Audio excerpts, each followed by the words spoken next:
Hey everyone, welcome back to this week's episode of Unlearn with Bianca.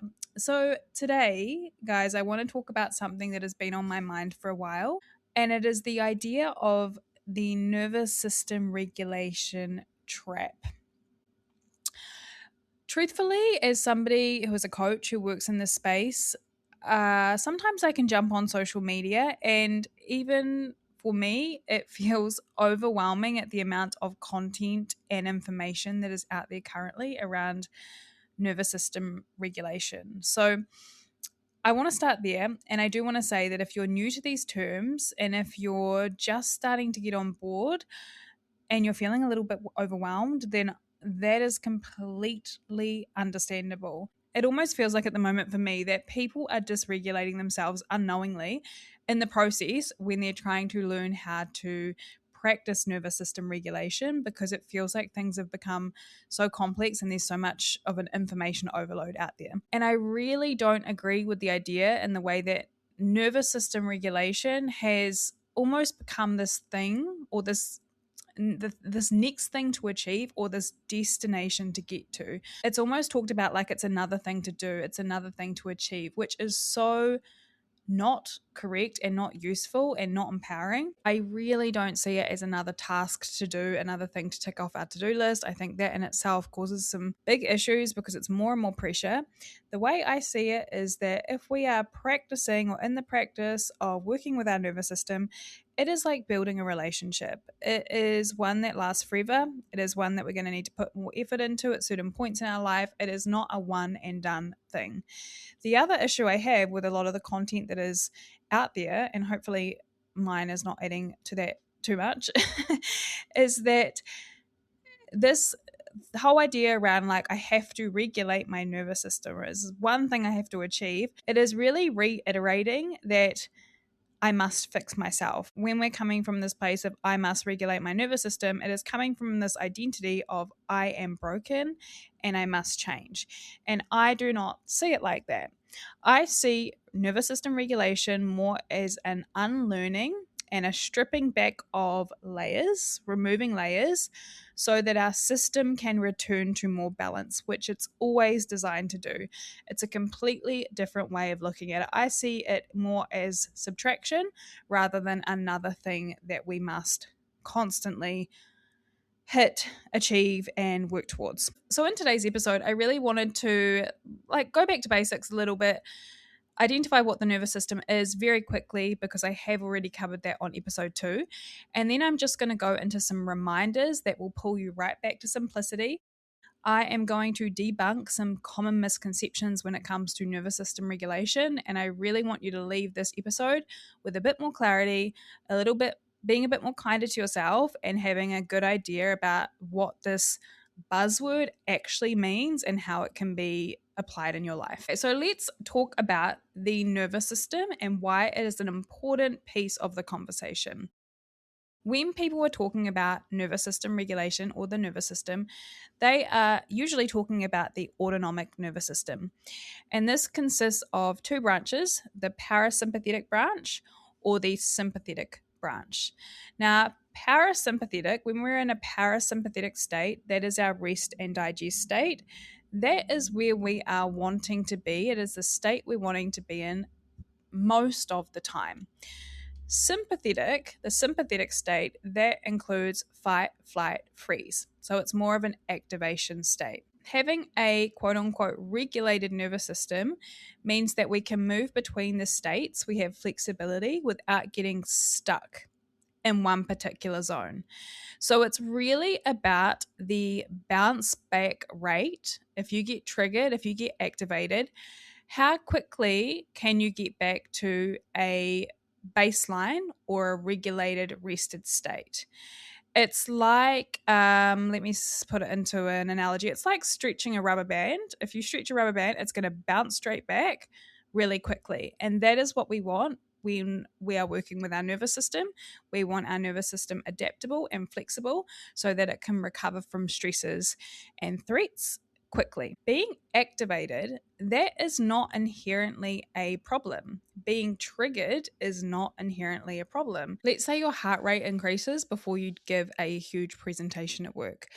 that would be quite reasonable. And that is an adaptation to stress, right? Same with cortisol rising when you're under a lot of pressure. That is an adaptation to stress. That is a reasonable response. And it's also reasonable to be angry if somebody has crossed your boundary, right? That isn't a reasonable adaptation. The problem is when the demands on the system are repeated, they're prolonged, or they're not fully resolved. That creates more stress on our body over time. Now, the issue is in 2026, a lot of people would be considered in living in the state of dysregulation. Okay, so if you've heard you're dysregulated, I hope that this reassures you that you and many other people, and that is partly to do with the state of the world in which we live in and the pace of the world. We can influence our nervous system in a different way, but there's a whole lot of factors that come into play as to why people are more in a state of dysregulation. There is a difference between short bursts of the fight or flight response versus long-term constant activation. And that situation, the latter, is what actually drives nervous system dysregulation. So how do we actually get to that point? Well, like I said, it's there's multi factors. Sometimes it can be one big life stressor. It can be something physical, it can be something emotional. You can be going through a divorce with a busy period at work, a new transition, having a child. It can be a chronic illness. But for a lot of people, it's actually just an accumulation of all these different stresses in life that over time have taken their toll on the body. And it's like a load on a bridge. The bridge can only carry so much before something gives. When we are stuck in this chronic state of dysregulation, it takes longer to get back to baseline. So it takes longer to get into that rest and digest state. And that's when our system reprioritizes the energy it sends to parts of our body. So that is why when we're talking about nervous system dysregulation, people often say things like you feel tired, you feel more anxiety, you're more on edge, you have more brain fog, those sorts of symptoms. Now, when you've had a chronically dysregulated nervous system for a long period of time, that can then turn into this thing called nervous system sensitization, where your window to deal with stress has completely lowered, your baseline is lowered, and you get stuck with your system responding as if everything is a threat. These are the types of people I work with. They are dysregulated, but it's almost like their system has been in that state for so long that now it's actually responding to every single thing as a threat. And for these people, the approach that we take is 100% less is more. If you've been under chronic dysregulation for a long time, trust me, the last thing you want to be doing is adding 100 different things to your routine, which I'm going to talk about soon. So to round that all out, all I really want you to know is when people are talking about, I want to regulate my nervous system because I have a dysregulated nervous system, they are talking about teaching their system to respond more appropriately to threats so that their system does not get stuck in fight, flight, survival mode, essentially. That's all you really need to know. I could spend another 3 hours just on this, so you guys are welcome to let me know if you want me to really hone in a particular area.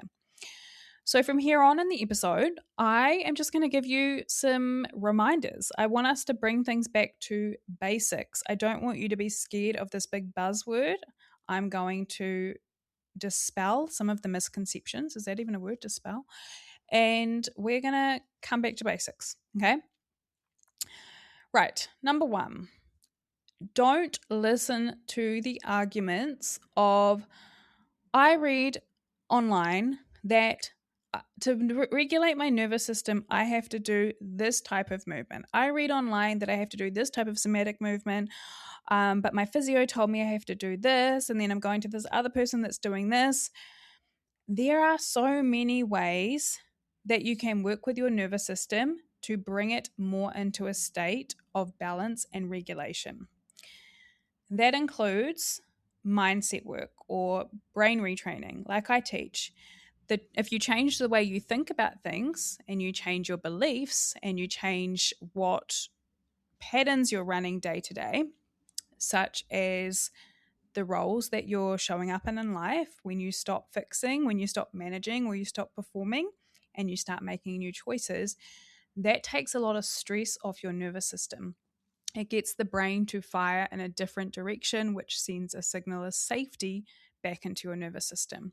So you absolutely can help to regulate your nervous system through changing the way that you use your brain and changing your thoughts. That 100% is part of it. There's also ways to do it from the body to the brain. So there are somatic practices, there's breathing. Breath is so powerful, and it's almost like the string that connects our conscious mind to our unconscious mind. It is one of the fastest ways that we can change our physiology or our state. When we slow our breath down, we signal safety back into the nervous system. If we need to bring more energy into the system, we can speed our breath up. So you can start by using practices such as breath, somatic movement, anything you're doing at that body-based level. When you see practitioners that are working with like chiropractors, physios, they're all shifting and manipulating your body to put it back into a state of balance from the physical perspective. That is also helping you to have a regulated state. And then there is just daily habits. There are supplements, there's working on your sleep, there's getting the right food in your system, connecting with people, just those simple daily habits that we can do that help us deal with stress better, put our body into a better state to deal with the stress. That is helping you regulate your nervous system. So all of these things have the same common goal. They are just different ways and different approaches to doing the same thing. So do not be put off if you hear people say, that's not how you do it, this is how you do it. That's not how you do it, this is how. No, do whatever works for you. Don't be put off by what other people are doing, and trust yourself. Trust the thing that feels the most resonant to you and start there. The second reminder I have for you guys, you do not need to add more. Less is more. Stop trying to add more and more and more.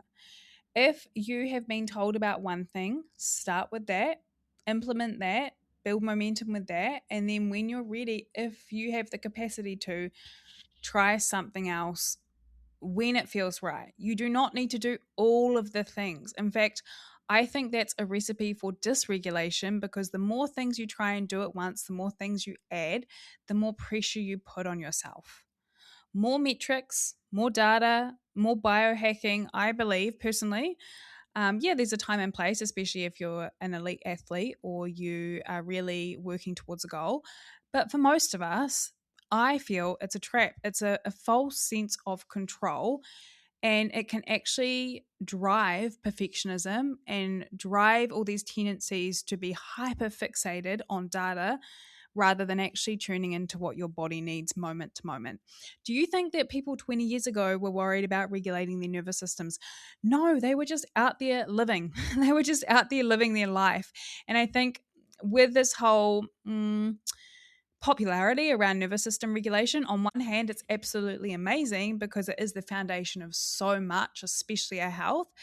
But if we put too much emphasis on it and trying to do it right, it can actually have the opposite effect of what we're really wanting. So that is my personal belief about it. I mean, other people might feel differently. I don't believe it's about having these massive routines and having your 3-hour morning routine. Where I find that most people actually need to focus is responding differently, teaching themselves to respond differently, to make really small new choices at these micro moments in the day. That's why I love being a lightning process training facilitator. The most powerful thing about the lightning process is that you're getting tools to change your nervous system response at these tiny micro points in the day. So you might have an argument with someone that typically you would spiral about for 20 minutes afterwards. Instead, you've got tools where you can interrupt that response, signal safety back into the nervous system, and continue to move forward with your day. One and done thing. It is putting in all these little reps and reshaping through consistency. That is what actually gets us change. So To prove my point, there's this guy called Brian Johnson, and he is a tech entrepreneur and extreme longevity and biohacking figure. He's got a project called Don't Die. That's his whole project. I mean, my NLP, neuro linguistic programming brain, that's a major red flag, that name in itself. He spends all his time intensely tracking and optimizing his health. So he reportedly he's spending like 2 million or something, 2 million US dollars a year to focus on longevity. So he's putting all of this time and money and his whole life focus into being alive for the longest possible amount of time. He came out recently and said he was diagnosed with AIG, which is autoimmune gastritis. And he actually said, again, my brain, when I hear this, I'm like, oh, change your language. But he said, my stomach is eating itself. And this is the interesting part. So he's been diagnosed with an autoimmune condition. He's put all this time and huge amount of money into his health. But this is the issue. This is what I see. I see this identity running within him that is all around fear and pressure. Because why would you need to be constantly optimizing your life? He is treating himself like a project. And if you are constantly in tight control of your diet, optimizing your sleep, tracking enormous, huge amounts of biomarkers every single day, is not healthy. That is a severe form of perfectionism, I believe. That is actually going to get you out of touch with your body's natural cues and cause dysregulation due to the pressure that you're putting on yourself. As someone who works with a lot of people, I would say, has he actually considered the way that he's relating to himself? Has he actually considered what he believes about himself and whether he's enough without all of this? These are difficult questions because they often stem to our younger years or what we've been led to believe about ourselves. But that is where I would start if I was him trying to heal this autoimmune issue. So I just really want to emphasize that, you don't need to do more. It's not about doing more. It's about starting with one thing that resonates, going through that, but adding more and more and more to your routine is not going to get you anywhere faster. Often when we are returning to a place of regulation, because a lot of us have been on consistently, pedal to the metal, it actually requires a slower pace for your body to find its homeostasis or balance. The next point I have on my list is that any tool you use should not be used to get rid of something. Tools are used to move through the discomfort and to respond in new ways. When our system is in a more regulated place, it means our capacity is bigger. So our resources to deal with something or resources to move through discomfort are bigger. We've got more capacity to move through something. I actually heard this great analogy I'll share with you guys around capacity. It's an example would be a new parent around a screaming baby. Initially, hearing your baby scream would be quite shocking to your nervous system. You're likely to be like, oh my gosh, what do I do? It feels like you're on edge because you're not sure what to do. The baby's really loud. But after a while, after you've been parenting for a while, I can imagine that same scream may become more of a background sound because not only have you heard it 1,000 times, but also you know now how to deal with that situation, or you're more comfortable knowing that situation is not going to last, or there's different things you can do. So your nervous system isn't responding with hypervigilance and alert like it once did. Actually, what we're aiming to do when we have a regulated nervous system, we've got more space and capacity to deal with things that come up. Now, I'll go back to my point. Tools are not used to get rid of something. They are used to move through discomfort and respond differently. Use any tools or anything that we're practicing as escapism. We don't want to use breathwork to avoid what we're feeling. We don't want to use brain retraining to lie to ourselves and say, believe this positive thought. None of the tools that we are using to help our nervous system should be used to avoid. What they really should be used for in a sustainable way is to help meet the moment and help move through the discomfort without it feeling overwhelming. So it's like, oh, I feel this emotion and I can do this tool or implement this thing, and then I'm feeling a bit better. Or I can be uncomfortable and I use this tool and actually I feel okay when usually I would be spiraling. A difficult conversation, and I've noticed after I use this tool, I'm feeling a bit more grounded. So these are examples. It's not that we are avoiding the discomfort in life, it's actually that we're using tools to help us move through that situation and widen our capacity. That is very different from trying to get yourself into this constant state of calm and avoiding any discomfort or any issues in life, because we all know that is not possible. The stimulus or the trigger won't just disappear. It's more that when we have a regulated nervous system, quote unquote, the relationship with the stimulus has changed. That is really the heart of it. Just add my 2 cents in here and say that I think personally a lot of nervous system dysregulation or stress on the system comes from not having a space or being taught how to process and acknowledge our big emotions. Things like anger, frustration, stress, difficult feelings, when we numb them out or when we push them aside or bottle them down, that can cause a lot of stress on the system. And that's where things like NLP, therapy, breathwork, hypnosis can really help us get to the root of the way that we deal with emotions. As I said, I'm a proponent for anything to do with nervous system regulation, changing your diet, moving in a different way. I do feel that emotions, as I've said time and time again, and the way we respond to stress is something that often gets underestimated. And it's a great place to start. Like, even if you are doing counseling or therapy, you will unknowingly be regulating your nervous system because you're learning to respond to your emotions and your feelings differently. I just thought I'd add that in there. The next point, which I've actually already mentioned, is the goal is not calm. The goal of a regulated nervous system, I will say again, is not to always be calm.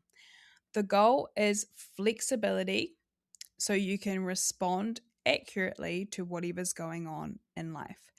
When I say to my clients, what's the opposite of anxiety? A lot of them say it's to be calm. No, it's actually to develop a sense of self-trust.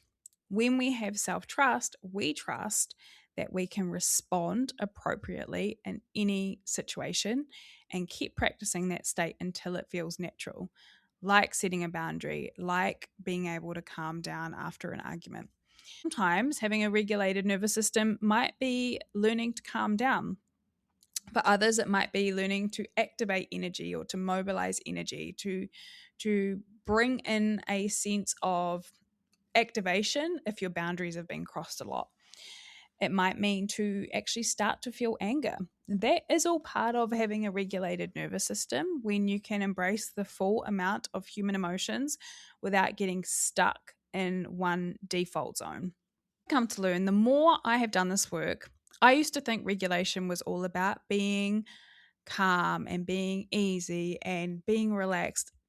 It's not true. The more that we can embrace being human and just see a normal response or reaction as part of life, but then we have the skills and the knowledge to know when it's serving us versus not serving us, or when we're stuck in it versus not.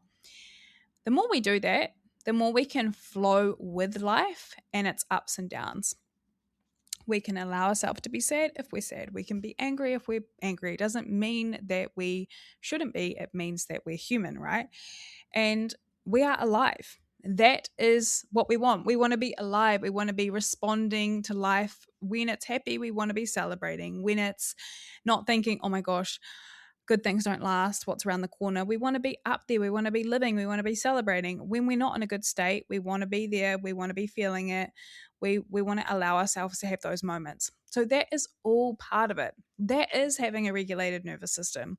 Opinion that being triggered once or twice does not equal chronic dysregulation. That is very different. We've got to cut ourselves some slack.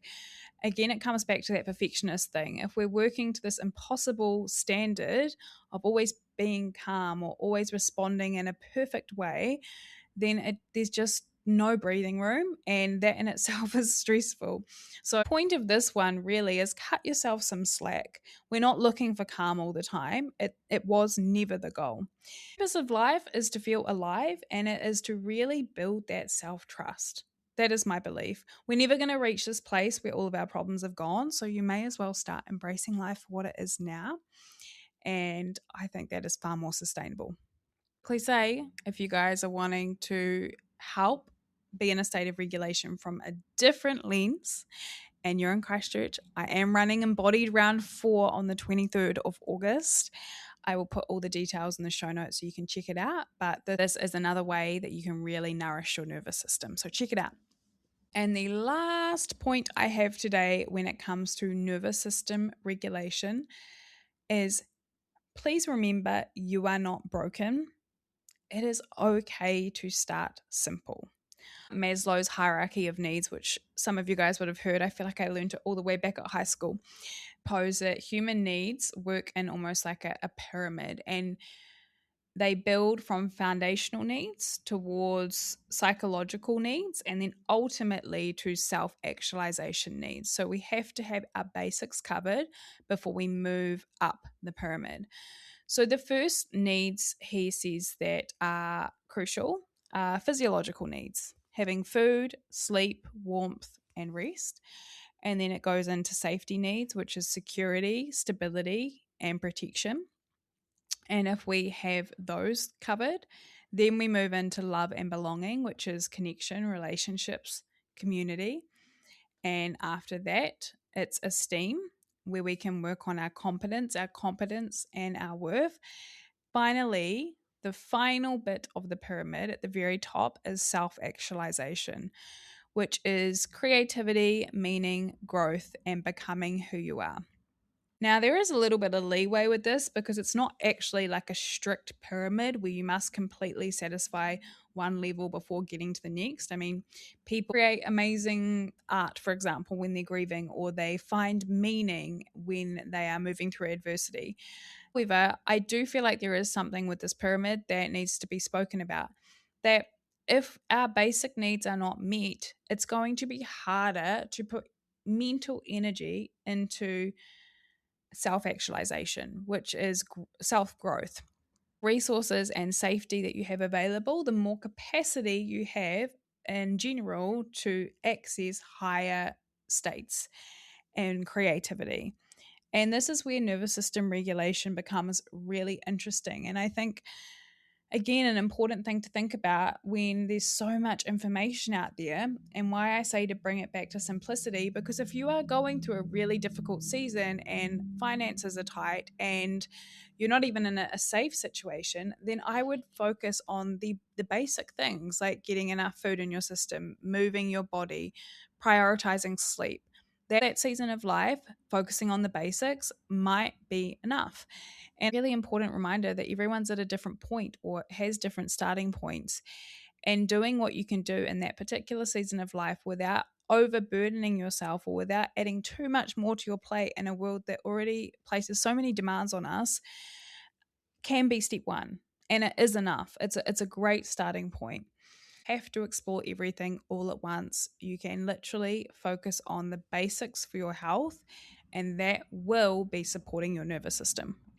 Now, that is us for today, everyone. I hope that I brought this big buzzword back into grounded reality a little bit. It's not something I want you to feel like, oh, I've got to regulate my nervous system. I've got to do more. There are people like me that can support you on that journey in a really step-by-step process. There are so many other people out there that have different methods and ways to support you and your nervous system so that you have more capacity to be present in life. That is what it really comes down to. It is not a goal, it is not a destination, it is a long term thing. It is a relationship we build with our mind, with our body over our whole entire life. And that today's episode gave you something new to think about. And as always, please do get in touch if you have any questions or would like to hear about something in particular. Thank you guys for listening and tuning in for another week. I will see you on the next episode.